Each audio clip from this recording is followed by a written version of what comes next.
Welcome to the Krista Redpath Show, where sports take center stage and stories come to life. I'm Krista, your host, veteran analyst and passionate storyteller, bringing you weekly in-depth conversations and sharp analysis across the world of sports. The Krista Redpath Show, breaking down the game, elevating the story, and championing the female voice. Today's show is brought to you by Vertical Raise, your premier online fundraising platform. Ease of use and a user-friendly interface are two differences with Vertical Raise compared to competing products. A clear, concise message with the best technology interfaces. To learn more about Vertical Raise, please visit verticalraise406.com. I'm thrilled to welcome my former Lady Griz teammate, Megan Harrington, to the Krista Redpath Show. She's a Missoula native, one of 11 in the witty, tight-knit Harrington crew, a family known for their humor, loyalty, and deep Montana pride. Megan has carried that same spirit into her career as an Emmy award-winning filmmaker and senior producer at Family Theater Productions.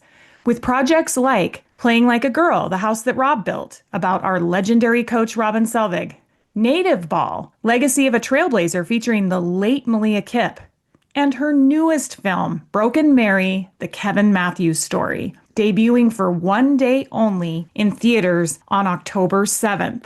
We will also hear from Kevin Matthews himself, Chicago radio legend, the voice who lit up the airwaves on WLUP The Loop and AM 1000 with his sharp wit and unforgettable characters like Jim Shorts.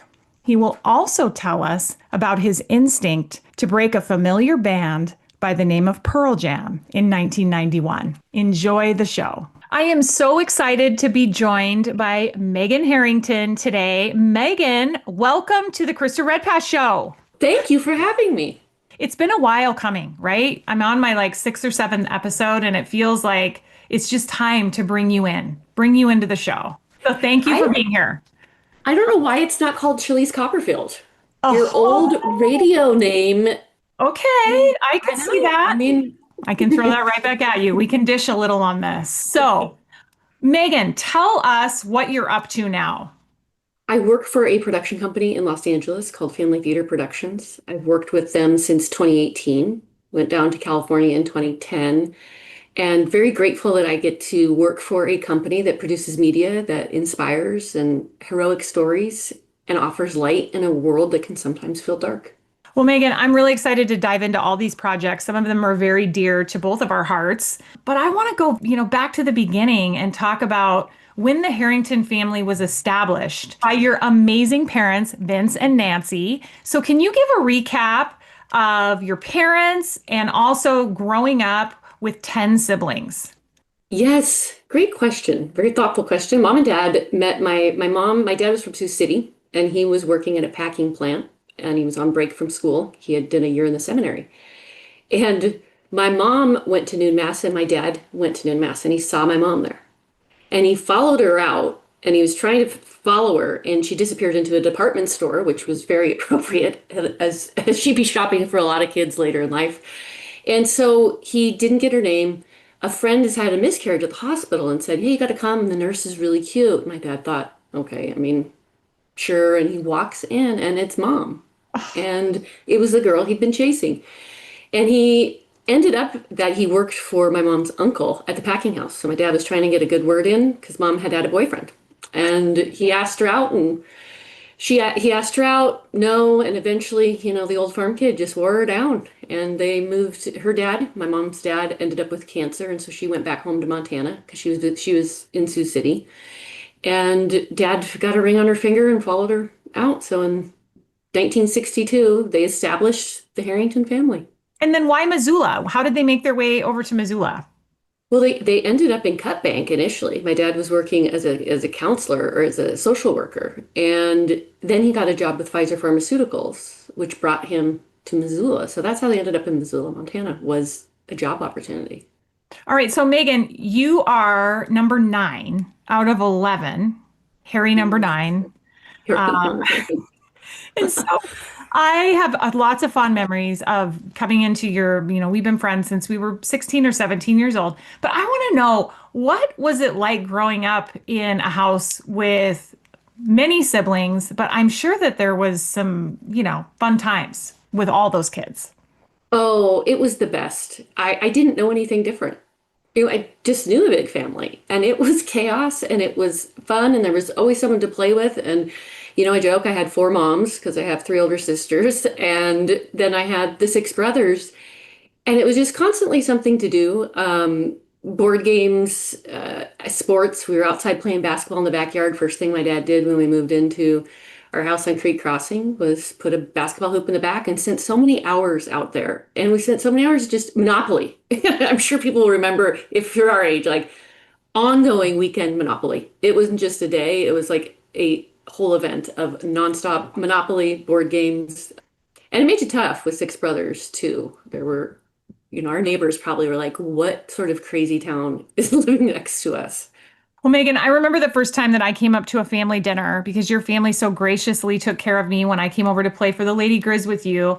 And I remember coming up to your house and just, paper plates all the way around this huge table. But I also remember having to be on my toes because your brothers were going to make sure and throw it right back at me, or we were going to have, some conversations that who is this girl and why is she here? And we're going to make sure she feels welcome in the Harrington way. Those were some good Oh, times, but I mean, you got to talk about some of the practical jokes that your brothers pulled over the years. oh, there were so many things growing up, and our neighbors, the Browns, Rita Brown, they lived next door, and the Lindstroms were on one side. We had the best neighbors. They put up with a lot. But I remember, we'd fight too. I mean, pulling my brother Tom's hair and then running as fast as I could out the door over to the Browns, and just in those days, nobody locked their door. Opened the door, shut the door, locked it, and they're eating dinner. And they come down and look down the staircase, and I'm just standing there, and I'm like, I'm not going back out. I mean, because my brother is waiting on the other side of this door. That's not happening. So there was a lot of. It was a great time to grow up, as you know. That era of no phones, you rode your bikes, you hung out, and as much as that story of going over to the Browns, my brothers took such good care of us. And they took care of, and were always watching out for my little sister and I and my little brother.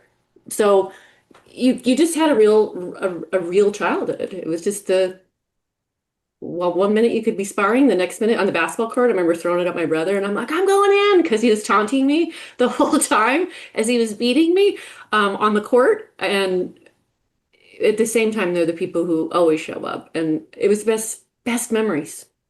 Megan, did you always love basketball since you were really young? Oh, yes. Loved it. I probably because all my older siblings played, but I loved basketball. I loved playing outside. I loved shooting baskets outside on the back blacktop on the court that Dad built. It was always something I was passionate about. When did your love of the Lady Griz, or when did you first take notice that you're growing up in a town like Missoula that is fostering and building one of the most premier basketball programs in the nation while you're growing up right here in your backyard? When did you first take notice of that? Well, what's funny is I think I first realized it working on Playing Like a Girl, the house that Rob built, realizing that I had that in my home. I just thought it was normal.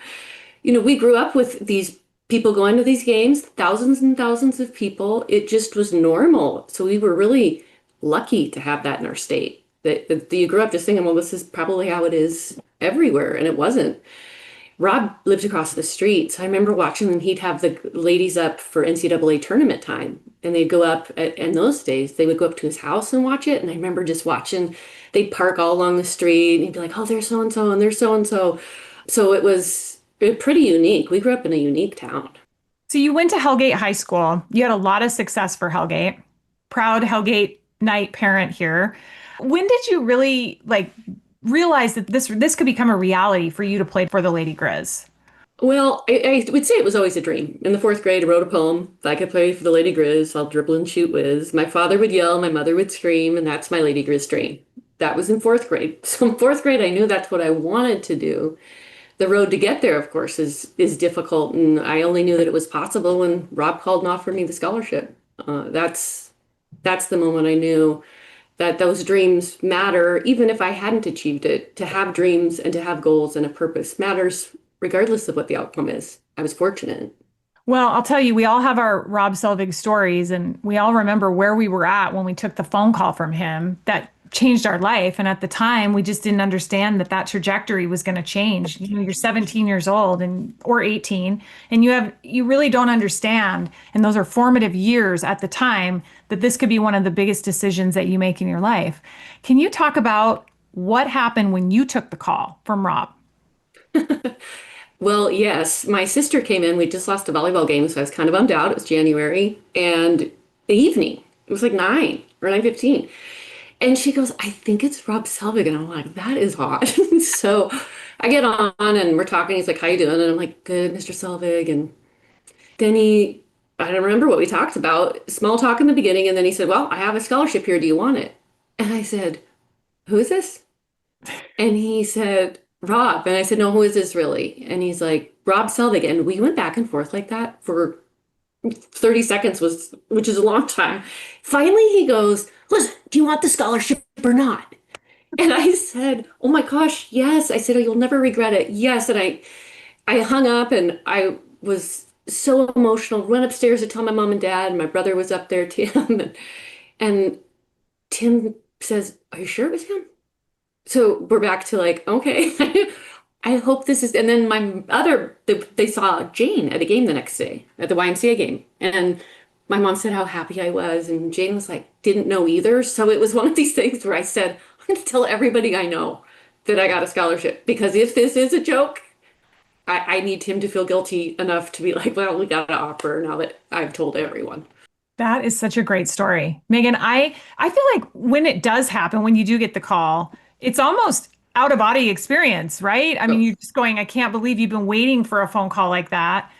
Yours is certainly a little bit more dramatic than mine. Mine was a shriek to my grandparents. And of course, my parents were nowhere to be found because that's how it always was when you had something you wanted to tell them so bad. But it was just such a celebratory moment. And I love your story. Everyone has their charming stories. You know, we played the exact same years, Megan, 1995 to 2000. And I'll be forever grateful that I went to Girls State the summer before our senior year.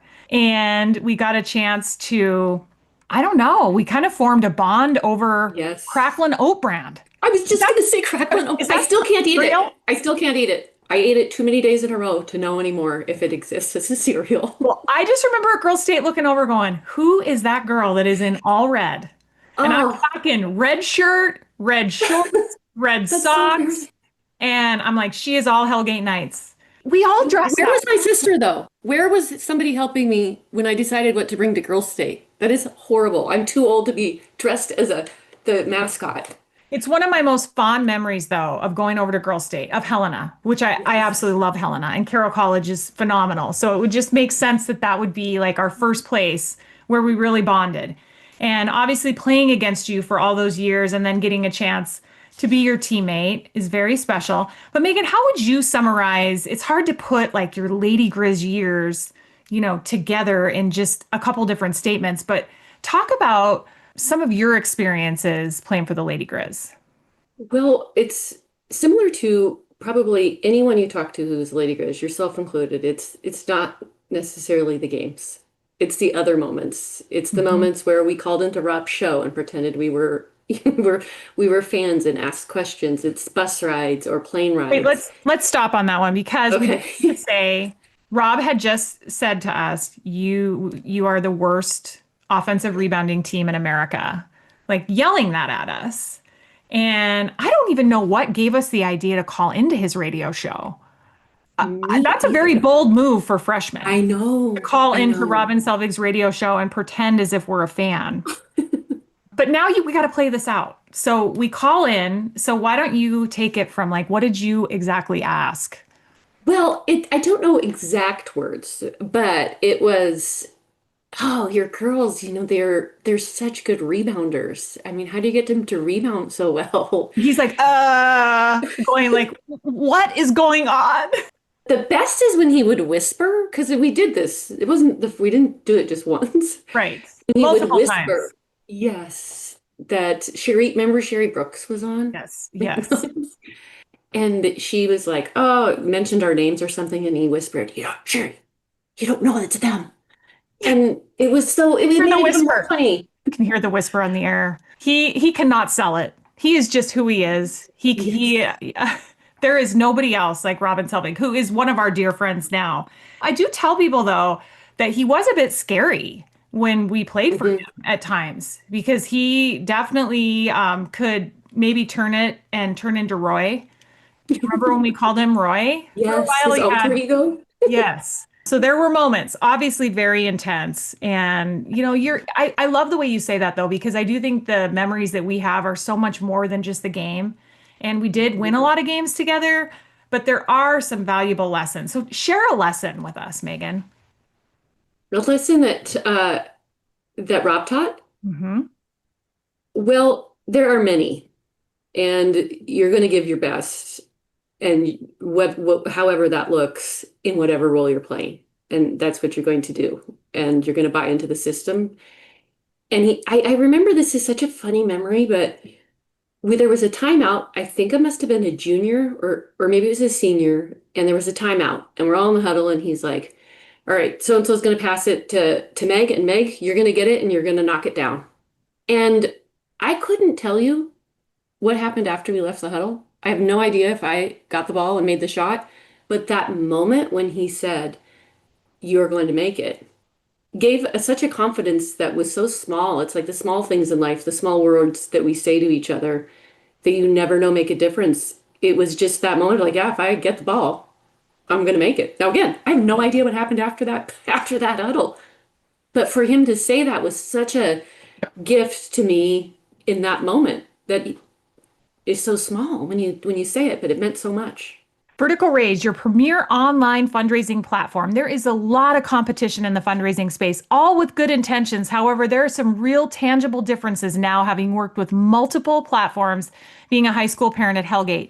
Ease of use and a user friendly interface are two differences with Vertical Raise compared to competing products. A clear, concise message with the best technology interfaces. To learn more about Vertical Raise, please visit verticalraise406.com.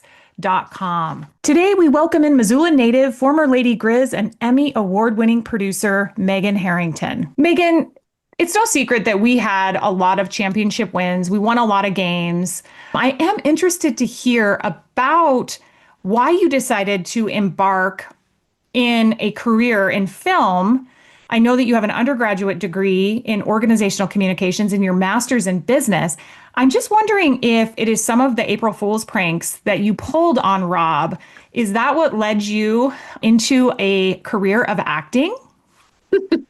Well, no, it's jury duty did that, but they're both equally odd ways to pursue that passion. Do you remember the April Fool's joke that we did? And Rob, I was working at the Trade Center. Yes, I would And like then, you to tell that one. I think there's a few that we probably don't want to tell. Um, but I think this one you need to tell. So tell the story of the Trade Center April Fool's joke, which I have no idea how he didn't know it was getting close to April 1st. I don't either, but we had an intern. She was wonderful. She was from Romania, and she'd never played basketball in her life. She was maybe 5 foot, just no inclination or no desire for sports at all. And I was like, listen, would would you do me a favor and would you go over to the basketball office and would you tell the coach, just go right in, like be very adamant that you want to walk on. You want to walk on for Lady Griz and just don't drop it. Keep going no matter what he says. And then tell him that you want to go down and show him that you can play basketball. They want to go down and shoot baskets. And so I was watching from the window and it was so great because Rob's so kind, even here's this Division I coach at a university that's got probably under a lot of stress. And he was like, I don't think so. We're not gonna, I would love, he should tell this story too. And he finally got it, that this was not real, that it was a joke. But boy, she had a perfect performance. She got an A in that internship. She's like, I didn't sign up for this. Did you pop out after that? Did you make an appearance? Yeah, yes, I was watching it because they had the glass there. I couldn't see everything in the office, but oh yeah, no, I coached her on the way over. I was like, this is extra credit, and you're going to do great. These are classic stories. What encouraged you to get into film? Was film always of interest? It was. I loved the way films made me feel like Hoosiers and Rudy, that you could go do anything. And initially I wanted to act. That was what I kind of always wanted to do, is go down and be an actress in California and be part of those stories that bring hope. And but I buried going because I just couldn't reconcile, would I find a place that fit with my values and in my faith, and I knew that'd be a struggle. And I just kept bearing it. Got a great job here in Missoula working for the Trade Center, and left for a little bit to Oregon and Ireland, and it just wouldn't go away. And I one day got called for jury duty, and it was a child abuse case, and I got selected, and it was horrible. And I was really struggling. And so I went to the priest at our parish, Father Raftis, and I had never gone to spiritual direction. He started talking me through the jury duty. And then I said, I cannot get this out of my head of going down to California. Now, at that time, it wasn't acting. It was, I just want to be involved with film. And so we started talking through that. And I was definitely older, wasn't young or right out of school. And we talked through it, and I applied to this program called Act One, which is a Christian-based program. And I said, well, if I get in, I'm going to go, and I'm going to burn the ships and go down there. And I remember telling my parents, and they said, well, that's crazy. I told them in the chapel at St. Pat's. We just happened to be in there. And my dad said, well, I'll pray for you. And I know those made the difference too. But it was just one of those moments in my life where I knew this is what I got to go do. Whatever happens. It doesn't matter what happens, but I have to try. Megan, what's the first project that you worked on that you were able to really go, okay, this is where I'm supposed to be. This is something where I feel like I'm in the right position or right industry? Well, the company I landed with as an intern and then eventually worked for was Empower Pictures, and they had done a movie called Snowmen. And it was working in the marketing department. And then a new project came in called 2016 Obama's America, and they needed a coordinator. And that's when I really started to love and get a lot of direction from the producer. I worked under the producer as a coordinator, and that's where I just really kind of fell in love with the process. And then there's so many moving parts. And then the next one, Irreplaceable. And then we pitched an idea called The Dating Project. So it was just kind of one of those things where you just gradually moved on an upward trajectory on different projects, but all those giving you the skills you need to one day produce your own. So all those steps are so important of starting. I mean, I was the oldest intern probably in California at the time, but without those experiences, I wouldn't have been able to do anything after that. Well, Megan, you were the producer, director, writer on Playing Like a Girl, The House That Rob Built, about our legendary coach, as well as Native Ball, Legacy of a Trailblazer, about the late Malia Kipp. These are movies that are dear to our hearts, but wow, they really touched a lot of lives. Can you talk about the inspiration behind these films? Playing Like a Girl, The House That Rob Built was an idea. You're always looking for stories, like what would be a great story to tell. And there's one right in our backyard. And so I talked to the other producer, Catherine, and I said, what about this story? And she was really taken by it. And John Sippity, director, he was also taken by it. And then you're like, okay, well, first we thought it was going to be about the amount of mothers and daughters that had come through the program, because Rob was still coaching. And then Rob retired, and the reunion came up, and we knew that there was no way to recreate what emotions were going to be taking place over that retirement weekend. And having all the women that were coming back, we knew there was, you were part of the organizing that with Jean. There was hundreds or close to girls that were going to be coming back, and you just can't recreate that. So we were able to get that, and was the spine really, or the big moment that we built to. And it's a story about sports, but it's just a story about the universal themes of life.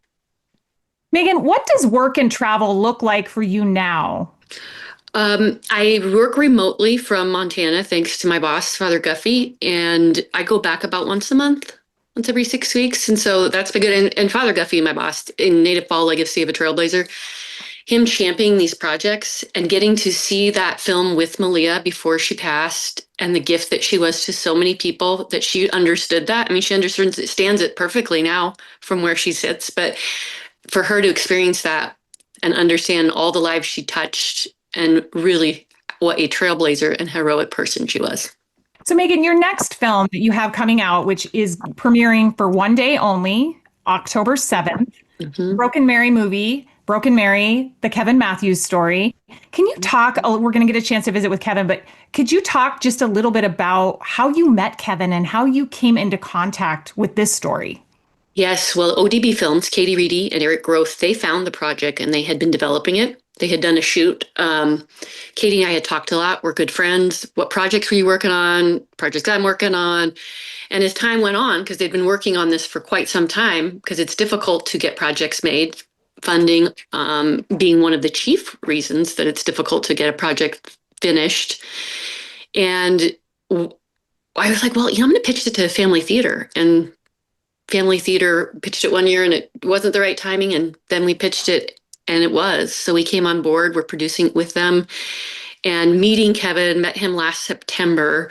And he is just a gem of a person. He is so funny, but he's so kind. He has such a big heart.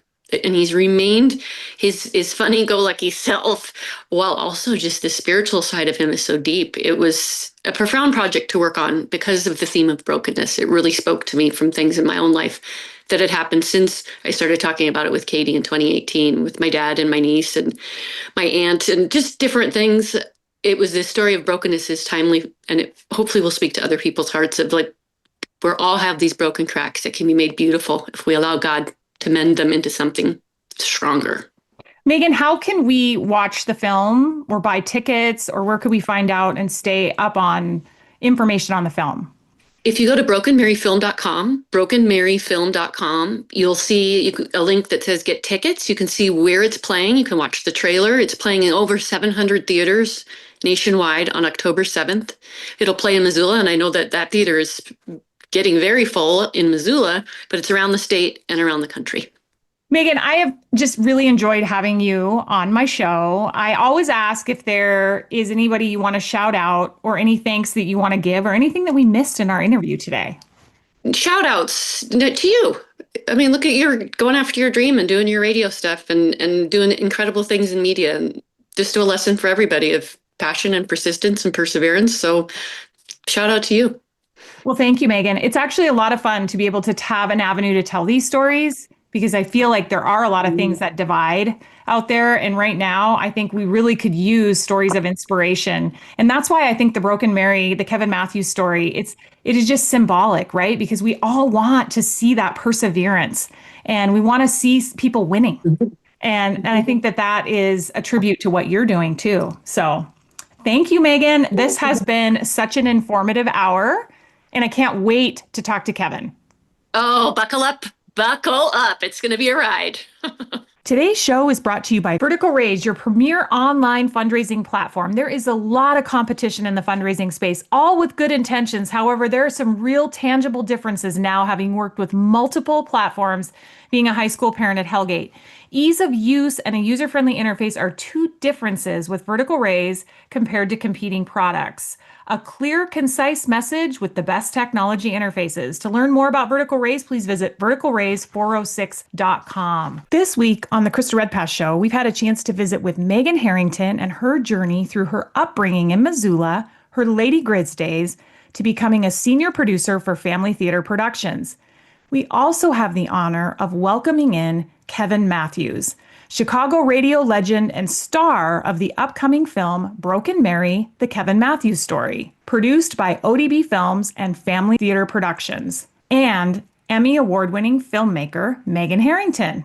Kevin lit up the airwaves on WLUP The Loop and AM 1000 with sharp wit, unforgettable characters like Jim Shorts, and the instinct to break bands like Pearl Jam back in 1991. His story goes far beyond the mic. In 2011, he penned his powerful memoir, Broken Mary, A Journey of Hope, now brought to the big screen in the upcoming documentary, Broken Mary, the Kevin Matthews story. The film captures Kevin's journey of resilience, humor, and faith. Kevin, it is an honor to welcome you to the show. Thank you for joining me. Thank you. And any friend of Megan is a friend of mine. So she's great. And thank you for letting me come in. So, Kevin, you grew up in Pontiac, Michigan before making your mark in Chicago radio. Yeah. What first drew you to the medium of radio? I was supposed to go into education. I wanted to be a teacher, like a gym teacher. Think of that. Okay. And I ended up, my roommate, who I didn't know, he had, I'm a freshman and I took a year off because I literally wanted to party. I did not want to go from high school to college. So 1973 was that is a movie. And so I go to school and I look in our dorm room, cinder block. There's nothing, no posters. And I guess he's got this side of the room. And I open up his closet and there's 5 really big pot plants in there. And I'm like, oh man, come on. I just want to go to school now. I'm done with this. And then I followed him. He was a med student. And he went to the campus center. Downstairs was this radio station. And I just was fascinated by it because let's put it this way. I would end up working on this station and others. Eventually the school and the FCC took it away. They hated us. One day, I did mornings, and back then you don't have cell phones, you got clock radios, and I'm late, and the whole campus is late, and I just get on the air, and I'm like, hey, the reason this is kind of chaotic this morning, in case you haven't heard, President Lubbers was murdered overnight, and the whole campus is a crime scene, and there's no school today, and here's Jim Morrison and the Doors. Well, wait a minute. They shut us down. The FCC took us off the air, and I was hooked, and I got a job, and eventually I got into Chicago radio, and I was with the biggest, incredible idiots. We all were. We were idiots, and we were a high school with money, and our bosses, they were as big of fools as we were, and we had 10 million people listening a week, and we had the Bulls when Michael Jordan was young. Nobody could touch this station. That's how. So the loop in the 80s and 90s was legendary. I read some of these stories and I'm just blown away. Yep. So, yes, Steve Dahl, if you remember Disco Demolition, that destroyed that night in White Sox history. Johnny Brandmeier he's like a chicken on speed. He is legendary. I mean, I love Johnny B, and and like I said, Michael Jordan, and I was friends with everybody. We were the Rolling Stones of radio. So the Kev heads, so they really embraced your inside jokes, yes, and your bits, and did that lead to the gym shorts? Oh yeah. Well, no, I when I was doing college, or especially when I got my first commercial job, this general manager just sat on his boat and drank, and we weren't making any money, and he would call in drunk, but so what? He had a yacht and he's drunk, and he want us to stop playing like Black Sabbath and stuff and play some Sinatra because his friends are on the boat. But anyways, I created voices so that I didn't get in trouble. And Jim Shorts was my sports guy. And I remember Mr. Shepard one day said, "Who's that guy on with you? Make him shut up," or whatever. The day we left that station, Jim Shorts gave Mr. Shepard's office furniture away because that's a contest. The FCC says, now you got to give it away. And we gave his office furniture away. I eventually just, like I said, I landed in Chicago, and I was at home with my colleagues, and it was the best station on the planet. Well, your listeners just couldn't get enough of that. But no. Kevin, you ever slip into character today? Does Jim Shorts still come into your mind? And you think yeah, I do. Jim has a show on ESPN in Chicago with Dave Kaplan, and so they pick like the games this week. So, if you want to ask me a question or Jim a question, go for it. That's great. Yeah, you want to do this? Is what Jim? What's your name now? What is it? Sheila? Who do you think is going to be in the Super Bowl this year? Well, I would hope it's going to be the San Francisco 49ers, but give me your opinion, Jim. It's seriously the 49ers? I think they're good, but they ain't going anyplace. To me, it's like Philadelphia's hired guys that should be in prison. The fans are rabid. Philly, I think, has got a shot. There's no KC gone.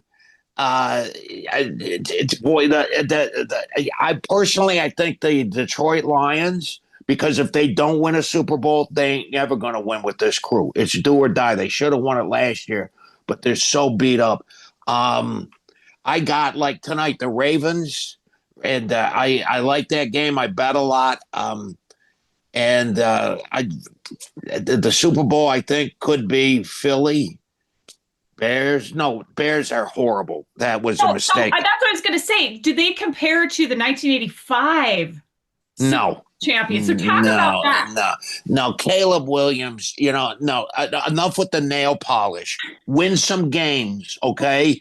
Think of what Dick Butkus looking at. You got nail polish on? He'd snap him right in half.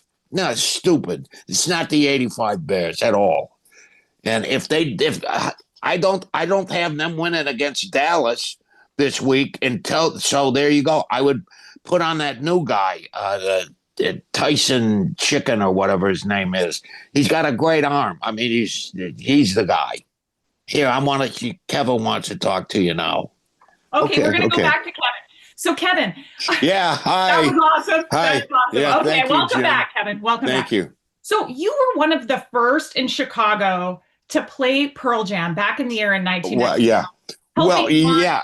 An iconic band. Now, there's a lot of connection with Pearl Jam back to Montana because Jeff Ament, the bassist, raised in Big Sandy and resides in Missoula. So there's a ton of our listeners that are going to be so interested to know what drew you to this band. Well, when we were in college, again, while America is playing disco, we're playing British imports. Like literally, we were the first to play. I was the first. Steve Aldridge, Stig, Dung, these guys. We were the first to play the Sex Pistols or the Clash or everything. Madness. I was the first to play Stevie Ray Vaughan. Just U2, everybody. And when I got into Chicago, Pearl Jam released their debut. And I just loved that, Jeremy. And I played it. And we never really played music. We talked. But what I did is one day, all I did was play Jeremy again and again and again and again. Now, the following day, we got this new program director, and I got a memo, do not do that again. And I read that on the air the next day, and I went and I just played Jeremy. It would be done. I'd play it again. I'd play it again. That program director they fired him. And to this day, I'll never forget that. I've done that a lot. I really like this Elvis Costello song, and I played, that's the only song I played that day, which really gets a lot of attention. In 2011, you wrote your memoir, Broken Mary, A Journey of Hope, which is your journey with MS and faith. Yeah. Now it's a documentary. How does it feel to see your story and that statue of Broken Mary reach a whole new audience? First of all, I was born Catholic, but, I really abandoned that. And my life at this time, the loop fell apart. I got diagnosed. I hit rock bottom. I truly was broken. And one day I heard just my heart say, get your wife some flowers. And I looked, and there was a flower shop. No coincidences in life. And I pull in, and I get out of the car, and I see over by the dumpster this statue of the Virgin Mary. And she's broken in half. Her hands are missing. She's covered in garbage. She's sunk in the mud. And I'm like, no, I'm not a religious man, but this is wrong. And that day, how I got this statue 11 years ago, and what's happened since I obtained it has just gone viral throughout the world. This statue people can relate. We're all broken, but we're loved by God. So I'm very blessed, and that's what I do now. I call myself Mary's roadie, and if I have to come to Montana, we go to Montana. I just got back from Jersey. Last month, I was in 5 states in 2 weeks. So I'm very devoted to my Catholic faith, and I'm proud of this movie because it's a movie about us. We're all broken. We're all broken, but loved by God. This movie debuts on October 7th, and it's produced by ODB Films and Family Theater Productions and Emmy award-winning producer and filmmaker Megan Harrington. Kevin, what has it been like to work with them to bring this personal story to the big screen? I think it's the story. God brought us all together. I didn't go to Hollywood and say, hey, I've got a great story. It started 6 years ago, and it just started to evolve. And Megan hired John, this director who's outstanding. Amazing. I know John personally. Yeah, he's Incredible. great. And Steven, the cinematography, and it just all came together. But it's a movie. Again, we're all broken, but we're loved by God, and it's such a beautiful movie because it's so relatable to anyone of any faith or of no faith at all. And so I would love people to come and see it because it's only in theaters one night. And then let's see what God does with it. But if you can go to brokenmaryfilm.com and find out where the movie's playing. Kevin, thank you so much for joining us. We will definitely check out the movie. And I absolutely love you breaking in to character. Thank you. No problem. Gym shorts, and Thank you. Keep playing you proudly on ESPN Radio 102.9 here in Missoula. All right. I love ESPN. Thanks, Kevin. Bye-bye. It's time for the community tip brought to you by Peter Hamill, Montana Rep for Vertical Raise. Your quick guide to the people, places, and businesses that make Montana shine. Each week, we'll share something worth checking out right here in our backyard. Welcome in, Pete. Thanks, Krista. What's up? Well, we have been continuing on our food tour across the state. I do need to mention that we were in Butte, Great Falls, Kalispell, Bozeman, and this week, I want to talk about our hometown of Missoula. So I thought we would play a quick rapid fire game where I hit you with a couple things and you tell me them right on the spot without really thinking about them, what your answers are. All right, I'm in. Okay. Number 1, favorite coffee smoothie spot. I mean, I'm not a big coffee guy. I would just go with like a Florence Coffee Company hut on the way home to my house. That's what I would choose. Favorite lunch spot under $25. Tagliari, best in town. So good. Completely agree. Best burrito. Garden City Taqueria. I've got to hit that place. Yeah, it's great. I've got to find it. Okay, date night with your lovely wife, Rachel. Port Rouge. Ooh, I have not been to Port Rouge. It's great. How is that even possible? I don't know. It's great. It's great for lunch too. It's sneaky great for lunch. So, okay, I want to now ask you, Pete, about a classic Missoula experience. If someone were to ask you, where should I go that most, that brings out the most amount of memories of something that is classic Missoula? Man, for me, I think it's the Depot. I have a lot of memories of like going to dinner with my parents after a game. And, you're at that time, there was no NIL. So we're broke in college and your parents are treating you to a nice dinner. That's what I would choose is the Depot. I would choose the Depot too. And I would say there's so many different facets to the Depot. I remember my graduation party being down in the basement of the Depot. So we rented out the whole room down there. Yeah. But I also just have fond memories of the Depot deck. That was kind of the gathering spot. Love their Caesar salads, their ahi tuna. But then if you want just like that classic Missoula dining room, Depot steak. So I agree. I think the prime rib at the Depot is exceptional. There's something about the smell of the Depot too. Like you go in there and it's just, all of it just seems comfortable. It's definitely a place that Missoulians love to go.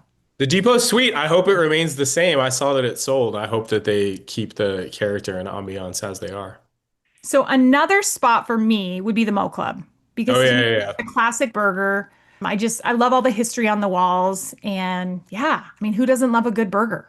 Mo Club's great. I will be there about 4:30 on Saturday with a whole bunch of vandals in tow. Thank you, Pete, for joining me on the community tip. And that's Pete Hamill from Vertical Raise, raising the bar on food and experiences across Montana. Thank you to Megan Harrington, Missoula native, former Lady Griz, and Emmy award-winning filmmaker, and also to Kevin Matthews, Chicago radio legend and star in the upcoming documentary Broken Mary, the Kevin Matthews story, debuting in theaters for one day only on October 7th. Thanks as well to all of you for listening. This week's episode is brought to you by Vertical Raise, your premier online fundraising platform. There is a lot of competition in the fundraising space, all with good intentions. However, there are some real tangible differences now, having worked with multiple platforms, being a high school parent at Hellgate. Ease of use and a user-friendly interface are two differences with Vertical Raise compared to competing products. A clear, concise message with the best technology interfaces. To learn more about Vertical Raise, please visit verticalraise406.com. Coming up next week, a great conversation with Montana legend Dave Dickinson. Some athletes win games, a rare few win championships, and then there's Dave Dickinson, a true winner at every level he's ever played or coached.